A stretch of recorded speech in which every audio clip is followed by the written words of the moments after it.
The price you will pay, the suffering you will go through to make your dream come true is incredibly small than the price you will pay if you never do. You'll pay that one the rest of your life. Ask yourself what you're willing to risk. What's the price you're willing to pay? Because what most people do when they're trying to chase their dream or their big outcome, the whole time they're negotiating the price in their head. Should I continue to do it? Is it worth it? I don't know if I can continue anymore. It's getting higher, and that price is failure. That price is setback. That price is looking back. That price can be financial, literally a physical price. Is it getting too high? Is it too much? And you'll have people in your ear, it's too big a sacrifice. You're going through too much. And you begin to negotiate it in your mind. It distracts all your focus. You can't be executing and negotiating simultaneously. If you're in your head negotiating and negotiating and negotiating, you can't execute. So negotiate it now. Negotiate it with me now. What are you willing to pay? For me, when I'm after something big, I'm gonna get it. And I know that negotiation comes up front. I accept the suffering. I accept the sacrifice. I know the sacrifice is far smaller than the one I'll pay if I don't do it. And I eliminate distractions and I go freaking get what I want in my life, just like you can. And this needs to be your recipe as well. Do you expect, based upon your performance, based upon what you produce at this point in time in your life, do you expect to be successful? Do you want to be successful? Do you want to live a life of productivity? Are there dreams you want? Everybody will say yes. But see, want shows up in conversation. Expectation shows up in behavior. See, I can tell what you expect by what you do. Judge a tree by the fruit it bears, not the fruit that it wants, not the fruit that it talks about, not the fruit that it claims, but by what you are doing.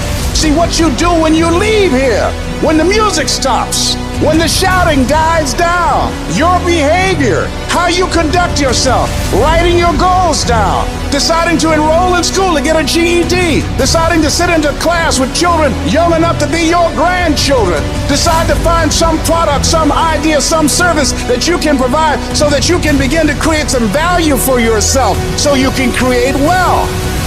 As we begin to focus on developing ourselves, as we begin to elevate ourselves and not to follow the crowd, activating the thinker in us and disciplining and putting on hold the emotional part of ourselves.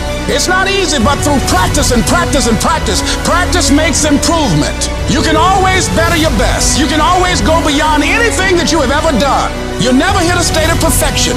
You're always bigger than what you do.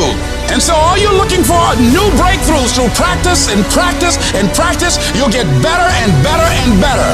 The more you do, the more you realize you can do, and the better you are, the better you realize that you can become.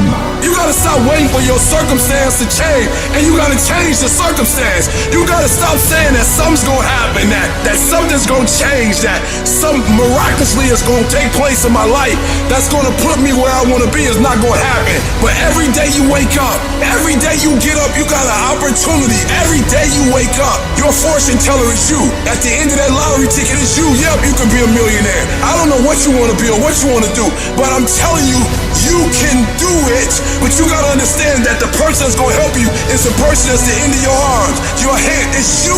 You have what it takes mentally. You have what it takes physically. You got the heart. You got everything it takes to make it happen. People say it seems like you're stronger now. You're more committed now. It seems like your drive is higher now. We're happy. I'm wired differently. Every opportunity is the last opportunity. Every opportunity I have to reprove myself again, because the day you become content is the day you die. You have to make a decision that nobody in your position will outwork you. A part of being a beast just ain't eating a gazelle. A part of being a beast is to hunt. Because real lions like to hunt. They love the process just as much as they love the prize. And some of y'all just want to score. You don't like the process. It is the process of the grind that shapes you and forms you. It's not the game. You think grind is what happens when the lights come on, when the sun comes out. That's not grind. The real grind is in the dark when nobody sees you, when nobody knows what you're doing, when you put in those extra reps. It's the process that makes you sweet. There are those of you with phones, and every new phone that comes out, you get it. Every piece of software, you get it. You are upgrading your technology, and you've not upgraded yourself. You don't think any different. You don't speak any different. You're the exact same person you were in 2010. I challenge you, be obsessed with improvement and go from a gazelle to a lion. Why? Because if you don't kill it, then your family won't